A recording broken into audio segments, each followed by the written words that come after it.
Fala galera, tudo beleza com vocês? Bom dia, boa tarde, boa noite para você que acompanha o meu canal no YouTube. Eu sou o professor Vinícius Ferreira, o seu professor de legislação específica para o concurso do DEPEN. Com muita satisfação estou aqui com você novamente para estudarmos as normas do bloco de conhecimentos complementares. Professor, qual é o tema da nossa aula de hoje? Resolução de questões pontuais para o concurso do DEPEN.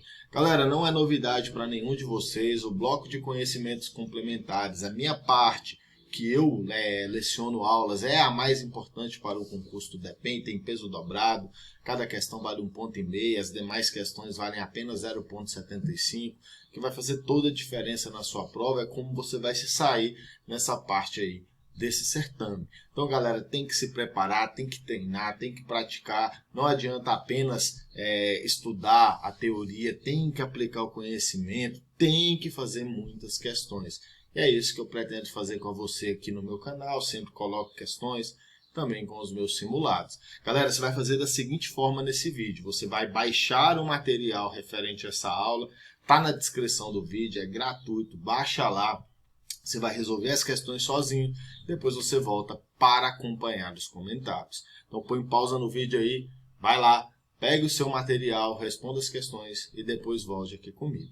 Vamos iniciar a nossa aula de hoje. Antes disso, tenho que falar para você dos meus 3 últimos simulados, que vai ser muito importante para a sua preparação.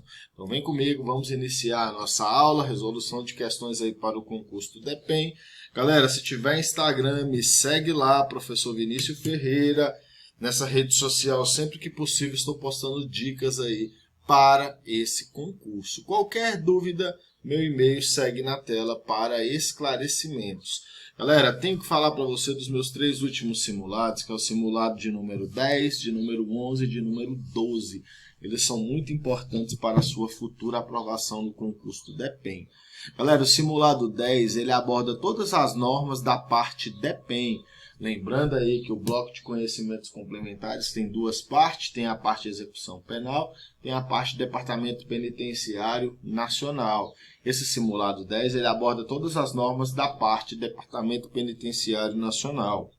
O simulado 11 aborda todas as normas da parte execução penal. E o simulado 12 aborda todas as normas do bloco de conhecimentos complementares. Aqui você vai fazer questões de todo o conteúdo desse bloco. Então aqui a gente tem o simulado de uma parte para você praticar. Aqui a gente tem o simulado da outra parte para você praticar. E aqui a gente tem um simulado do todo. Então esses 3 simulados vão fazer muita diferença na sua prova. Cada simulado com 120 questões inéditas, 120 itens inéditos, mais o gabarito de cada uma das questões, o fundamento legal de cada uma das questões para que você possa corrigir, verificar erros e acertos, fórum de dúvidas com tema de redação e folha de redação inédita aí para você praticar para essa prova. Galera, material exclusivo, eu não confeccionei esse material para nenhum curso, é só comigo mesmo que você o adquire. Custa apenas R$10 cada simulado. R$10 cada. Então você pode adquirir pelos links aí que se encontram na descrição do vídeo. Cada simulado vai estar em um link. Se você tiver alguma dúvida ou qualquer problema, manda um e-mail para mim. Se você tiver interesse também num bom desconto, galera, é só mandar um e-mail para mim aí que eu faço para você mais barato a aquisição desses 3 simulados em conjunto. Beleza? Então vamos iniciar a resolução das nossas questões dessa aula de hoje. Lembrando que eu te pedi, resolva primeiro as questões, o material é gratuito, baixe lá na descrição do vídeo, depois volte para acompanhar os comentários. Primeira questão aí, uma questão da Lei de Execução Penal, questão inédita que diz o seguinte: a assistência jurídica é destinada a todos os presos e internados, independentemente de sua condição financeira. Galera, essa primeira questão ela está errada e o erro dessa questão ela está concentrada na palavra independentemente. Ela faz com que o item seja incorreto. Galera, o recurso financeiro, a condição financeira é um requisito para a prestação de assistência jurídica. Ele é relevante. A assistência jurídica ela é prestada aos internados e aos presos que não tenham recursos financeiros para pagar advogado. Aqueles que têm recursos financeiros para constituir advogado não serão submetidos à assistência jurídica, que é prestada aí pela Defensoria Pública da União, no caso aí de vocês que trabalharão nos presídios federais, nos estabelecimentos penais federais. Então, galera, independente de sua condição financeira estar errado, se o preso ou internado ele dispor de recursos financeiros para constituir advogado, não ser-lhe-á prestada assistência jurídica. Se ele não tiver recursos financeiros, assistência jurídica pela Defensoria Pública será sim prestada. Galera, assistências é um assunto muito cobrado da Lei de Execução Penal, preste bastante atenção. Olha a resolução da questão 1 na sua tela. A assistência jurídica ela é destinada aos presos e aos internados sem recursos financeiros para constituir advogado. Sem recursos financeiros. Beleza? Vamos agora para a nossa questão de número 2. Vem comigo. Visitas semanais de 2 pessoas por vez a serem realizadas em instalações equipadas para impedir o contato físico e a passagem de objetos, por pessoa da família ou, no caso de terceiro autorizado judicialmente, com duração de 2 horas. A sentença acima, segundo a LEP, segundo a Lei de Execução Penal, apresenta uma das características do regime disciplinar diferenciado. Galera, essa segunda questão está errada. Muito cuidado com o RDD. O RDD foi objeto de alteração legislativa no ano de 2019. Então, é um assunto muito recente e muito importante para a sua prova. Professor, qual o erro dessa questão? O erro está aqui, ó. Galera, as visitas não serão semanais. É característica do RDD as visitas quinzenais. É por isso que essa segunda questão está errada. Devido à importância desse assunto, vamos verificar as características do regime disciplinar diferenciado. Vem comigo. Então, são características do RDD a duração máxima de até 2 anos, sem prejuízo de repetição da sanção por nova falta grave da mesma espécie. Então, galera, o RDD pode durar até 2 anos. Muito cuidado com essa palavra, com esse até. Ele faz toda a diferença num possível enunciado de questão. É característica do RDD o recolhimento em cela individual e aqui o nosso gabarito. As visitas quinzenais de 2 pessoas por vez a serem realizadas em instalações equipadas para impedir o contato físico e a passagem de objetos, por pessoa da família ou, no caso de terceiro, autorizado judicialmente, com duração de 2 horas. Beleza, galera? Então, as visitas não são semanais, mas sim quinzenais. É importante mencionar que essa visita será gravada em sistema de áudio ou de vídeo. Será gravada em sistema de áudio ou de áudio e vídeo, e com autorização judicial fiscalizada por agente penitenciário. Lembrando que hoje os agentes penitenciários são chamados de policiais penais aí devido à alteração constitucional.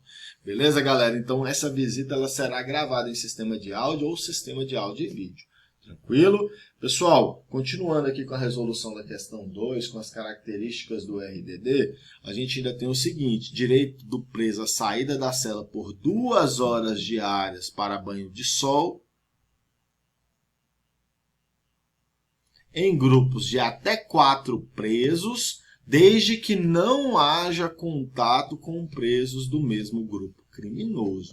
Então, galera, esse banho de sol durante o RDD, ele tem as seguintes características. Ele vai durar 2 horas, duração de 2 horas. Ele vai se dar em grupo de até 4 presos. Até 4 presos, galera. Se tiver 1, tiver 2, tiver 3, tiver 4, respeita a lei. A partir do 5º preso, há violação à lei de execução penal.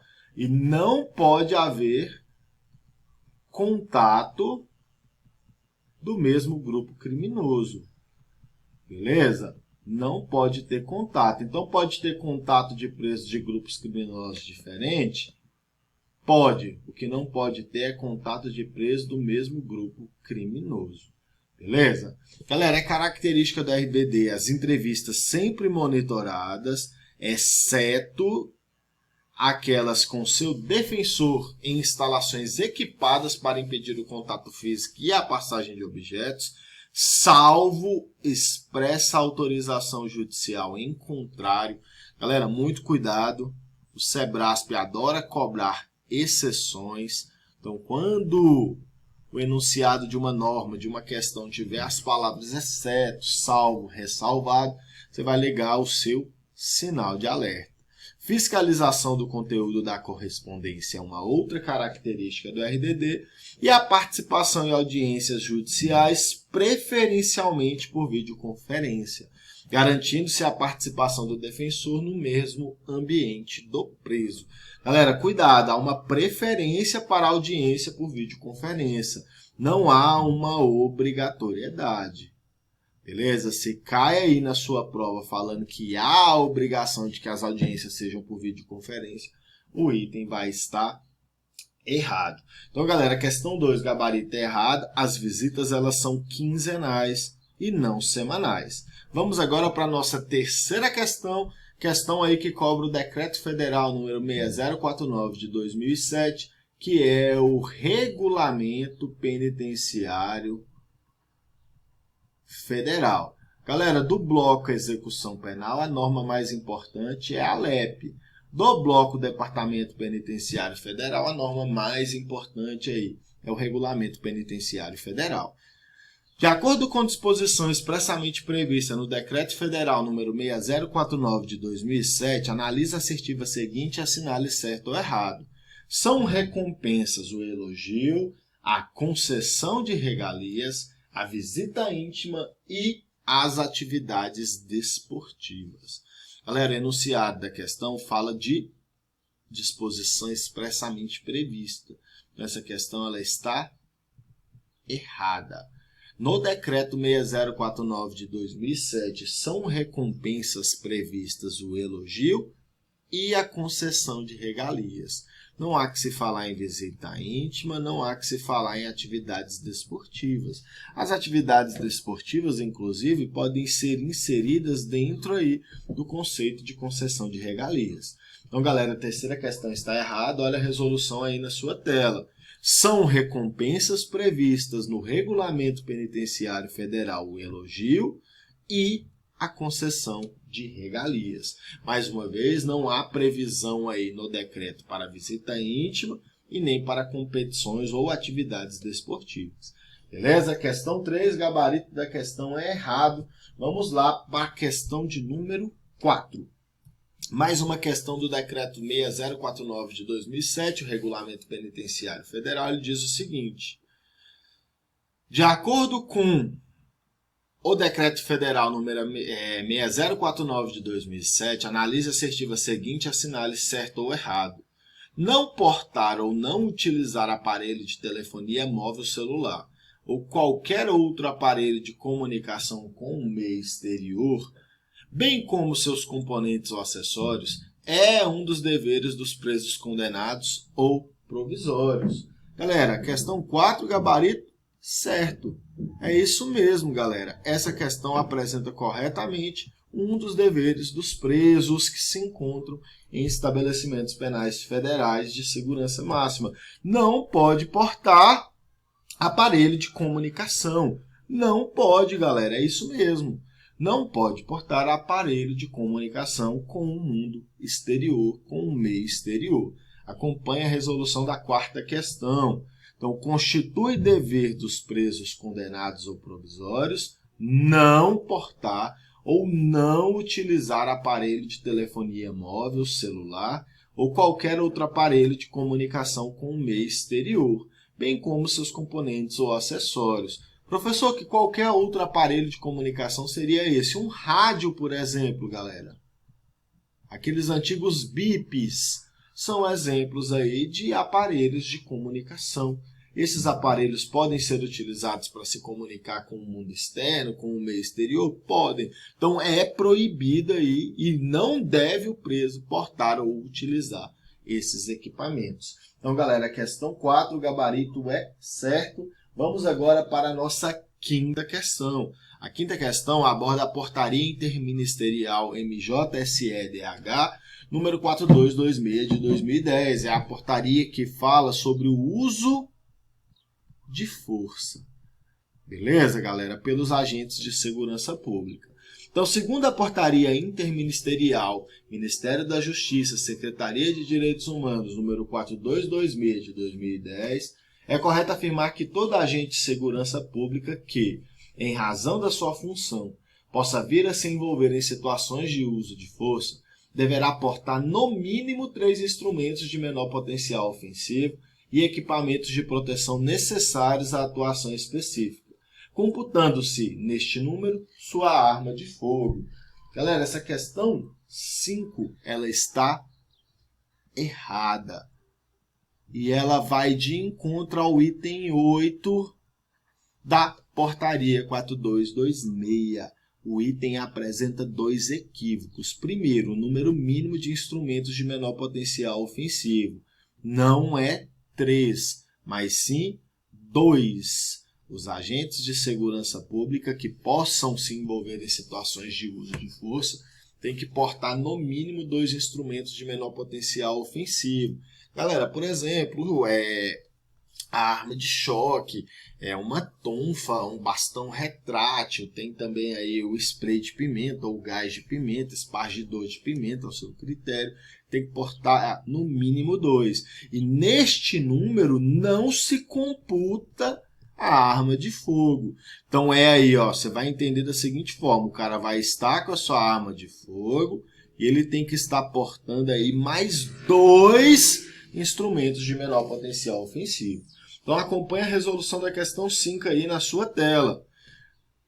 Todo agente de segurança pública que, em razão da sua função, possa vir a se envolver em situações de uso de força, deverá portar no mínimo 2 instrumentos de menor potencial ofensivo e equipamentos de proteção necessários à atuação específica, independentemente de portar ou não arma de fogo. Então o cara tem que ter, galera, no mínimo 2 instrumentos de menor potencial ofensivo, e a sua arma de fogo ela não será computada nesse número. Está portando arma de fogo, pode se envolver em ocorrências de uso de força, tem que portar no mínimo 2 instrumentos de menor potencial ofensivo.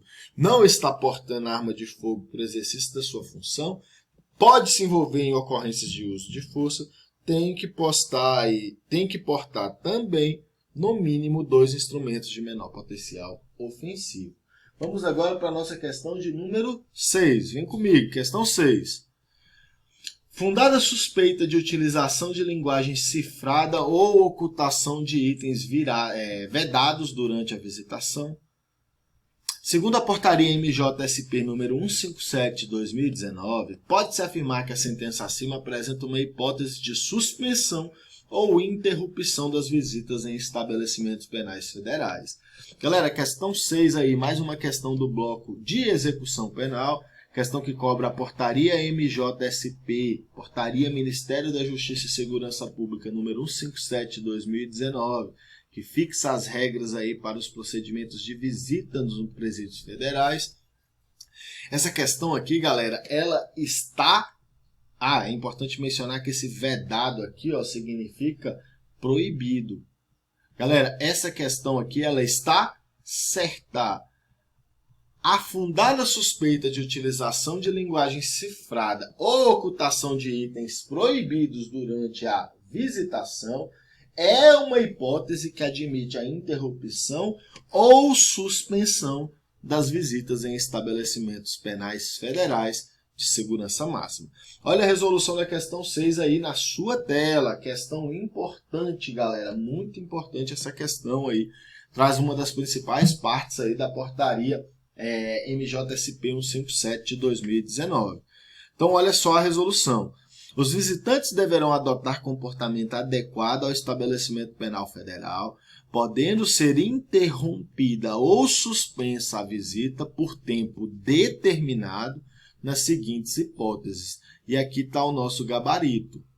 Fundada suspeita de utilização de linguagem cifrada ou ocultação de itens vedados durante a visitação, não observância das regras de segurança, dentre as quais a proibição de insinuações e conversas privadas com servidores e prestadores de serviço, utilização de papéis e documentos falsificados para identificação do visitante, manifestação espontânea do próprio preso, solicitando a interrupção ou a suspensão da visita.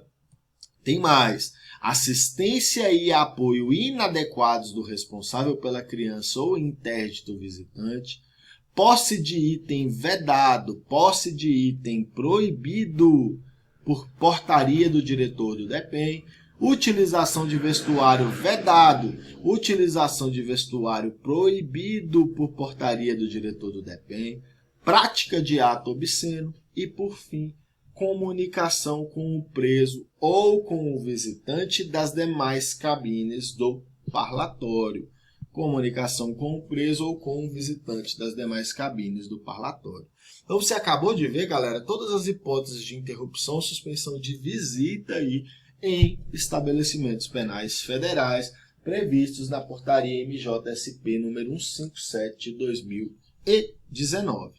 Galera, 7ª questão aí na sua tela, mais uma questão de assunto importante, a lei número 11671 de 2008 está aí na sua tela. Essa lei fala aí sobre inclusão e transferência de presos para estabelecimentos penais federais. É uma lei que também foi recentemente atualizada. Então, bastante cuidado com essa lei, ela tem grandes chances de ser cobrada na sua prova. Julgue o item seguinte em conformidade com a lei número 11671 de 2008. A atividade jurisdicional de execução penal nos estabelecimentos penais federais será desenvolvida pelo juízo federal da seção ou subseção judiciária em que estiver localizado o estabelecimento penal federal de segurança máxima ao qual for recolhido o preso. Galera, essa questão 7, o item está certinho. Professor, como assim? Galera, quem vai exercer a atividade jurisdicional de execução penal com relação a presos que estão em estabelecimentos penais federais será o juízo federal do local em que estiver o estabelecimento penal federal de segurança máxima. Então, galera, suponhamos que o preso está no presídio aí federal de Brasília. Quem vai exercer essa jurisdição, essa atividade jurisdicional? É o juízo federal do Distrito Federal. É a galera do TRF da primeira região, por exemplo. Essa questão 7 ela está certinha, ela está de acordo com o artigo 2º da Lei 11671 de 2008. Vamos lá, galera. Resolução da questão de número 7. Artigo 2º. A atividade jurisdicional de execução penal nos estabelecimentos penais federais será desenvolvida pelo juízo federal da seção ou subseção judiciária em que estiver localizado o estabelecimento penal federal de segurança máxima ao qual for recolhido o preso. Agora a gente vai para a nossa questão de número 8, nossa antepenúltima questão da nossa aula de hoje. Julgue o item seguinte em conformidade com a lei número 11671 do ano de 2008. O banho de sol de até 2 horas diárias é uma das características da inclusão de presos em estabelecimento penal federal de segurança máxima, no atendimento do interesse da segurança pública em regime fechado de segurança máxima. Galera, essa questão de número 8 ela está certa. Banho de sol de até 2 horas é uma das características dos estabelecimentos penais federais de segurança máxima. Galera, vamos para a resolução da questão 8. Esse é o principal assunto da Lei 11671 de 2008. Eu recomendo muita atenção na tela que vai seguir aí para você. Resolução da questão de número 8. A inclusão de presos em estabelecimento penal federal de segurança máxima vai se dar aí no atendimento do interesse da segurança pública. Ele será em regime fechado de segurança máxima com as seguintes características. Galera, lembrando aí que os regimes de cumprimento de pena são o regime aberto, semiaberto e fechado. A inclusão de presos em presídio federal vai se dar em regime fechado. Muito cuidado com o possível pega aqui pelo Sebrasp. Beleza? Então será o regime fechado de segurança máxima e são características: o recolhimento em cela individual, a visita do cônjuge, do companheiro, de parentes e de amigos somente em dias determinados, por meio virtual ou no parlatório, com um máximo de 2 pessoas por vez. Professor, o que é parlatório? Parlatório é aquilo que a gente vê lá nos filmes americanos, galera, onde a pessoa conversa por meio aí, com um vidro no meio, falando através aí do microfone ou interfone. Máximo de pessoas, 2 pessoas por vez, além de eventuais crianças. Então, esse número de 2 pessoas não computa, não inclui as crianças. Separados por vidro e comunicação por meio de interfone, com filmagem e gravações. Aqui o nosso gabarito: banho de sol de até 2 horas diárias e monitoramento de todos os meios de comunicação, inclusive de correspondência escrita.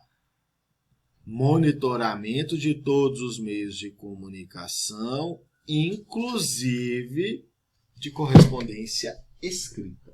Então, questão 8, o gabarito da questão é certo. Vamos agora para a questão 9, a questão que fala da lei número 13675 do ano de 2018.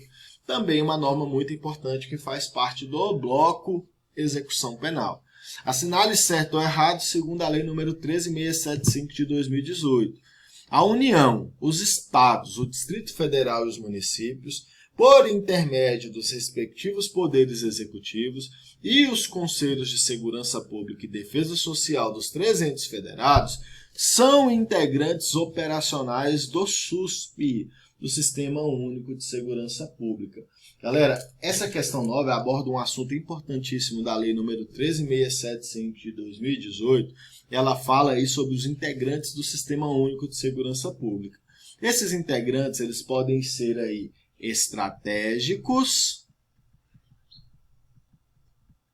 ou operacionais. A questão diz que os entes federados, além dos conselhos de segurança pública, são integrantes operacionais. Isso faz com que a questão esteja errada.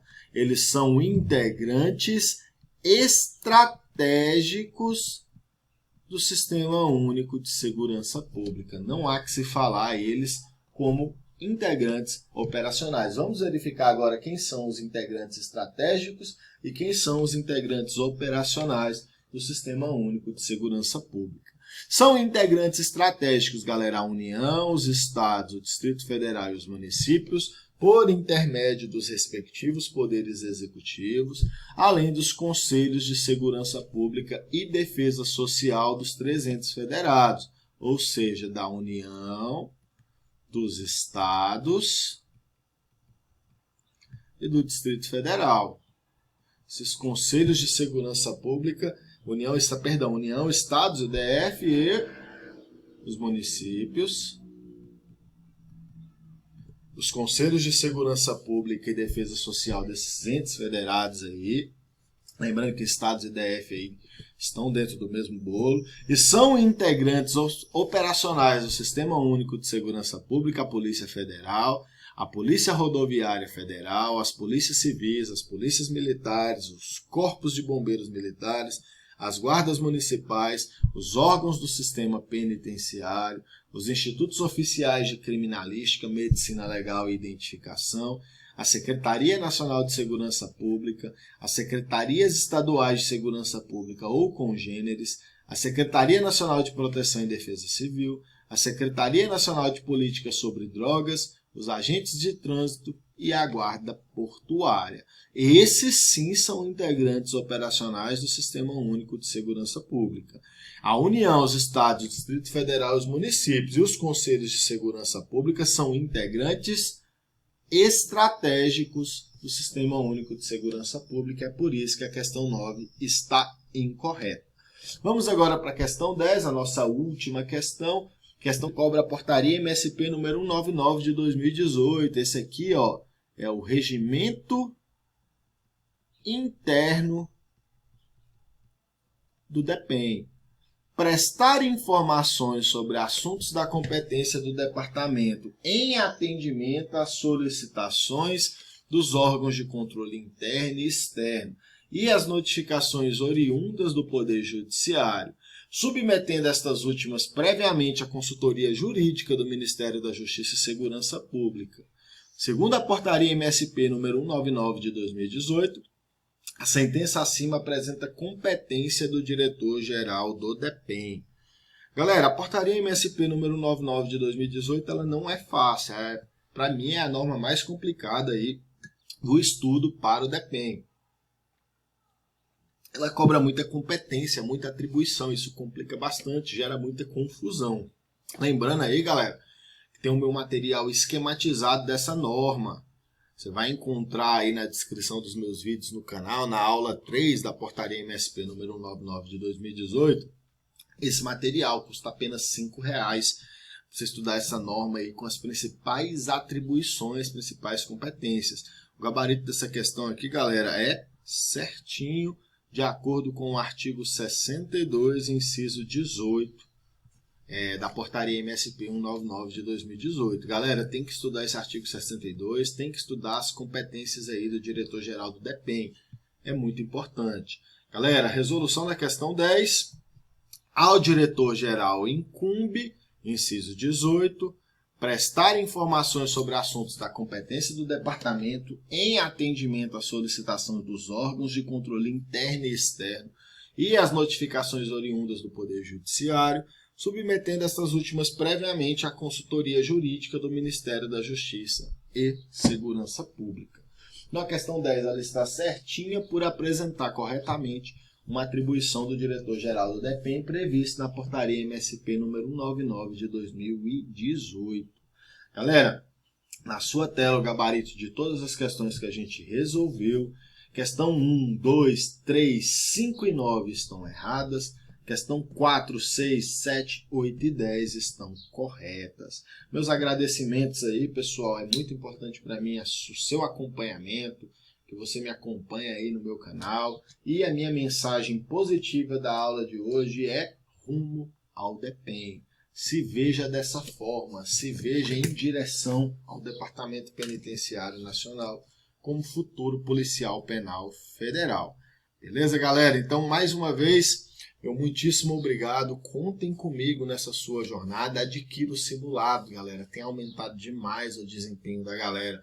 Acompanha lá no meu Instagram que você vai ver algumas postagens sobre isso. Quanto o pessoal tem evoluído com eles. É uma forma de você se preparar para esse concurso. Hoje já tem mais de 2.000 questões aí disponíveis para que você possa praticar. Forte abraço, tamo junto nessa luta e eu acredito na sua aprovação. Valeu, meu brother. Valeu, minha brother.